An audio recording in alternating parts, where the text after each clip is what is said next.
ప్రకృతి plant house plant mission group నుంచి అభిషేక్ అహ్మద్ బాగున్నారా? అయితే ఇవాళ ఫారెస్ట్లో కోడిస చెట్టు అని చూపించారు కదా. అయితే ఆ కోడిస చెట్టు యొక్క కాయలు ఇవి చాలా విషపూరితమైన కాయలండి ఇవి. ఈ చెట్టు కూడా చాలా విషపూరితమైన చెట్టు. ఇది క్రిమి సంహారక మందుల్లో వాడుతూ ఉంటారు. ఈ కాయల్ని ఏం చేస్తారంటే కొంతమంది నూరి ఒక నీళ్లు పారే సెలయర్లో ఈ చిత కొట్టి పడేస్తే చేపలన్నీ పైకి తేలిపోతాయండి.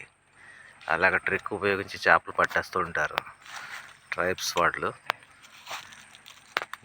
ఇవి చిత కొట్టి ఒక సెలయర్ ఉంటుంది కదా, ఆ సెలయర్లో పడేస్తే మొత్తం చేపలన్నీ తేలిపోతాయి.